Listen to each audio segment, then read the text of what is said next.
Ma belle-fille m'a accusé d'être responsable de sa grossesse, et en quelques mots, toute ma vie s'est effondrée. J'ai essayé d'expliquer, de convaincre ma femme que c'était impossible, que jamais je n'aurais franchi une telle limite, mais elle ne m'a même pas laissé finir mes phrases. Son regard avait déjà changé. Il n'y avait plus d'amour, plus de doute non plus, seulement une certitude froide. Elle voulait divorcer. J'ai signé les papiers sans me battre, non pas parce que j'étais coupable, mais parce que j'étais épuisé d'avance face à une accusation aussi monstrueuse. Pourtant, ce qui a suivi a été bien plus inattendu que tout ce que j'aurais pu imaginer. Je m'appelle Daniel Morel. J'ai toujours été un homme simple, attaché à mes habitudes. Je me levais tôt, préparais mon café noir dans le silence du matin et ouvrais ma petite boutique de bricolage située dans un quartier tranquille de Lyon. Ce n'était pas une grande affaire, mais c'était la mienne. J'avais construit chaque étagère, choisi chaque outil, gagné chaque client avec patience. Mon premier mariage s'était terminé des années plus tôt, sans cri ni scandale, juste une lente disparition de ce que nous étions. Après ça, j'avais appris à vivre seul. Le travail était devenu mon refuge, ma manière de ne pas penser. Puis, un jour, Sophie est entrée dans ma vie. Nous nous sommes rencontrés lors d'un événement caritatif organisé pour rénover une école de quartier. Elle avait cette manière douce de parler, une élégance naturelle qui contrastait avec mon côté réservé. Elle riait facilement, même à mes blagues maladroites. Elle était veuve, avec une fille adolescente, Élise. Elle est un peu compliquée, m'avait-elle dit en soupirant légèrement. J'aurais dû prêter attention à ce soupir. 1 an plus tard, nous étions mariés. Sophie et Élise ont emménagé chez moi, dans ma maison à 2 étages en périphérie de la ville. Au début, tout semblait normal. Sophie apportait de la vie dans ces murs qui avaient connu trop de silence. Mais Élise, c'était une autre histoire. À 17 ans, elle portait en elle une colère constante, une distance presque hostile. Elle ne me parlait presque jamais, me lançait des regards froids à table et claquait les portes dès qu'elle le pouvait. J'ai essayé de bien faire, je ne voulais pas m'imposer, je respectais son espace, je ne lui donnais pas d'ordre, je ne jouais pas au père autoritaire. Peut-être que j'ai été trop distant, trop prudent, mais je pensais que c'était la meilleure chose à faire. Avec le temps, cette distance est devenue un mur infranchissable. Mon travail me prenait beaucoup de temps. Sophie me reprochait parfois d'être trop absent, mais dans mon esprit, je travaillais pour nous, pour notre stabilité. J'avais investi dans quelques biens immobiliers bien avant de la rencontrer et il commençait enfin à prendre de la valeur. Je n'étais pas riche, mais j'étais en sécurité et je voulais leur offrir cette sécurité. Avec le recul, il y avait des signes, des regards étranges entre Sophie et Élise, des silences lourds que je ne comprenais pas. Mais je mettais tout ça sur le compte des tensions normales dans une famille recomposée. Je n'imaginais pas une seule seconde que tout cela mènerait à ma destruction. Tout a basculé une nuit. Élise est rentrée très tard, bien après minuit. Sophie faisait les 100 pas dans le salon, visiblement inquiète. Quand la porte s'est enfin ouverte, Élise était pâle, les lèvres serrées. Sophie l'a immédiatement prise dans ses bras et l'a emmenée à l'étage, sans un mot. Je suis resté là, sans comprendre. Le lendemain, Sophie était distante, froide. Elle évitait mon regard.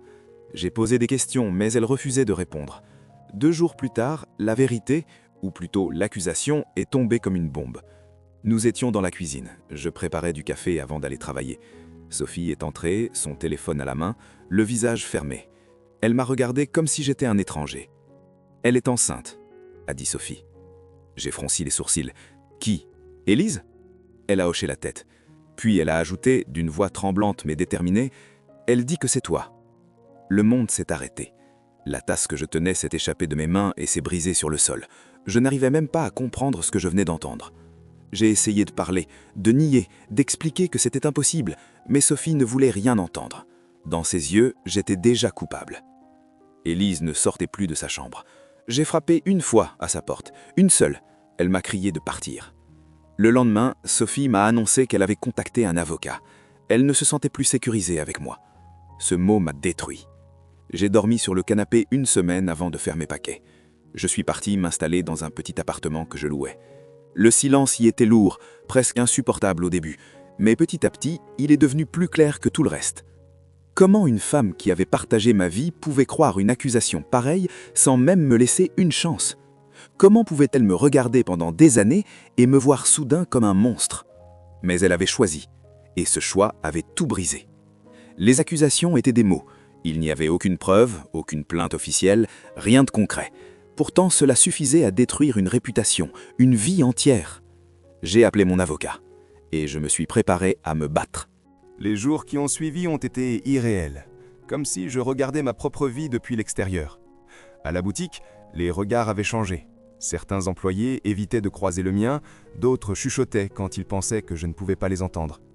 Les clients réguliers devenaient soudain pressés, mal à l'aise. La rumeur s'était propagée vite, trop vite. Une accusation comme celle-là ne reste jamais silencieuse. J'ai essayé de contacter Sophie 2 fois. La première, elle a raccroché avant que je puisse dire un mot. La seconde, j'ai laissé un message.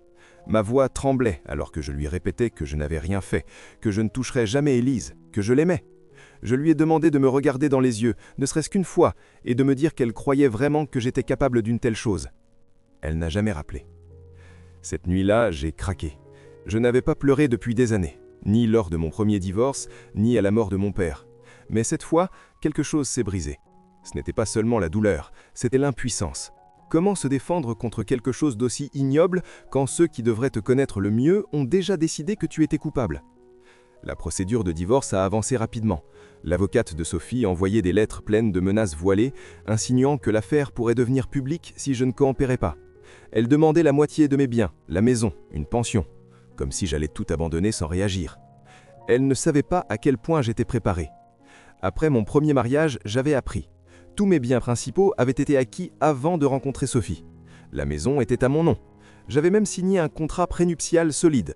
Ce n'était pas par manque de confiance à l'époque, mais par prudence.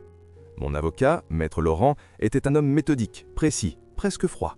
Mais c'était exactement ce dont j'avais besoin. Il a analysé chaque document, chaque détail, et m'a regardé avec assurance. « Ils n'ont rien », m'a-t-il dit. « Pas de preuves, pas de dossier, seulement des paroles. » Mais les paroles avaient déjà fait leur travail.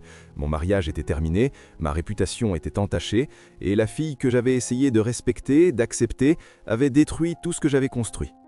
Le jour de la première audience, je n'ai pas dormi. J'imaginais le pire, Sophie en larmes devant le juge, Élise racontant une histoire inventée, moi seul face à tout ça. Mais lorsque je suis entré dans la salle d'audience, quelque chose a changé. J'ai ressenti un calme étrange. Comme si, pour la première fois depuis des semaines, j'avais un certain contrôle. Maître Laurent a présenté les faits. Mes finances, le contrat prénuptial, les preuves de propriété. De l'autre côté, il n'y avait que des accusations vagues. Aucun rapport de police, aucun document médical, rien.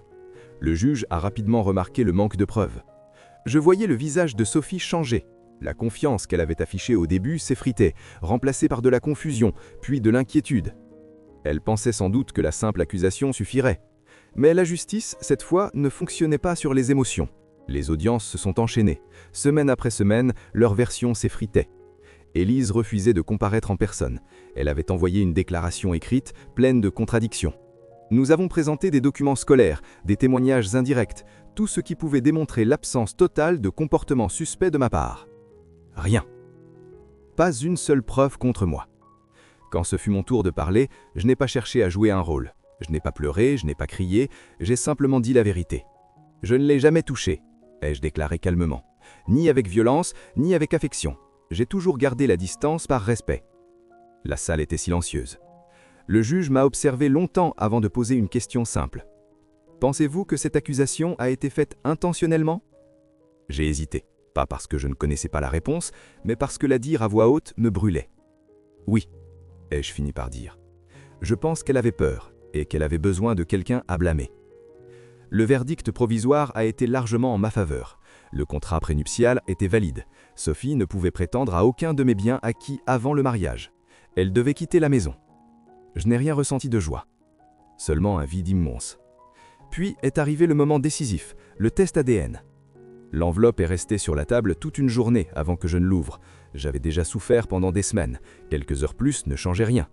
Mais quand j'ai enfin déplié les résultats, mes mains tremblaient. Probabilité de paternité, 0%. C'était terminé. Scientifiquement, irréfutablement terminé. Le relâchement est venu lentement, suivi d'une colère sourde.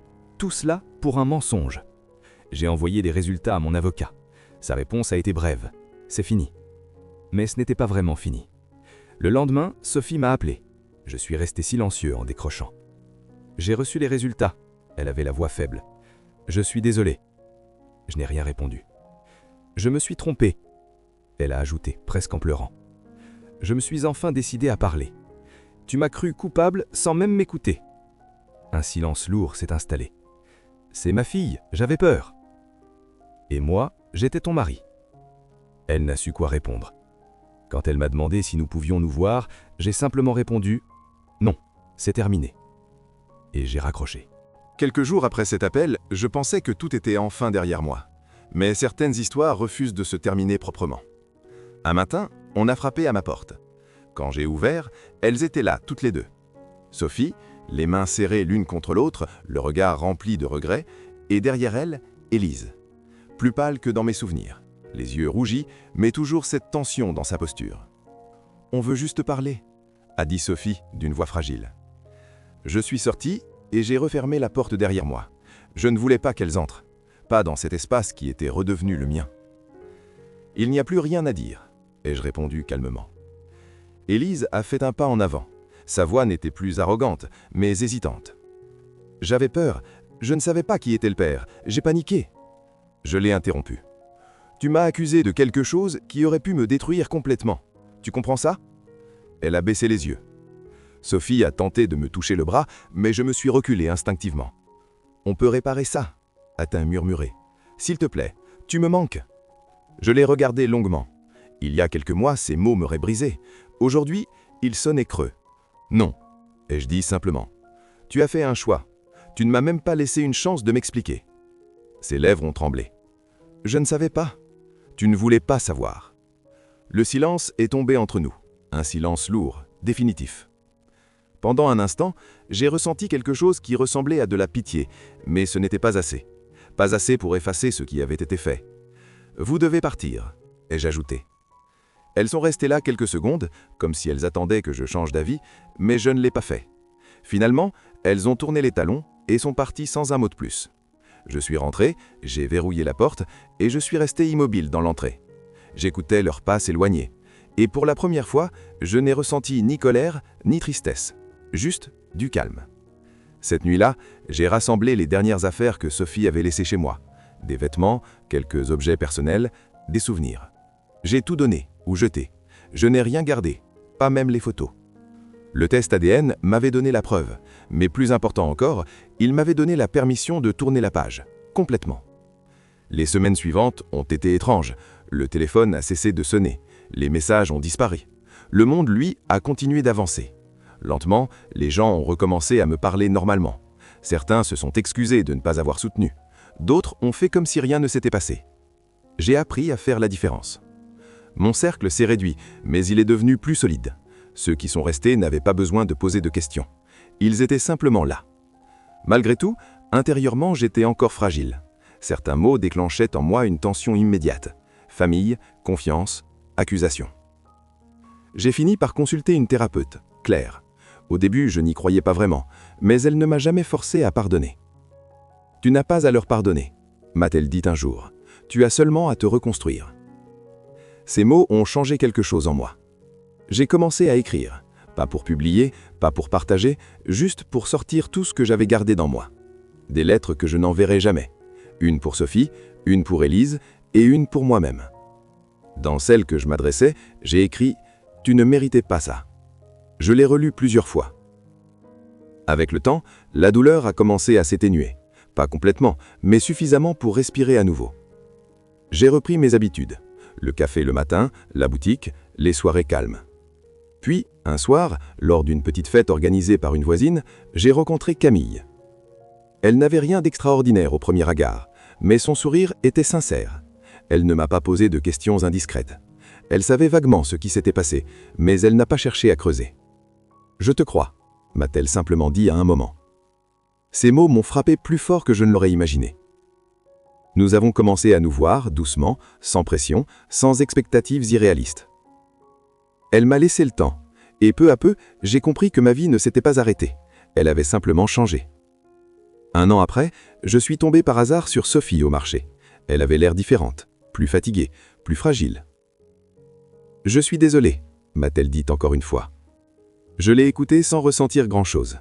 « J'espère que tu vas bien », ai-je répondu poliment. Elle a mentionné Élise, le bébé, une vie compliquée. J'ai hoché la tête, sans poser de questions. Puis, elle m'a demandé, hésitante, « Tu crois qu'un jour, on pourrait parler ?» Je l'ai regardée, calmement. Non. Pas de colère, pas de haine, juste une certitude.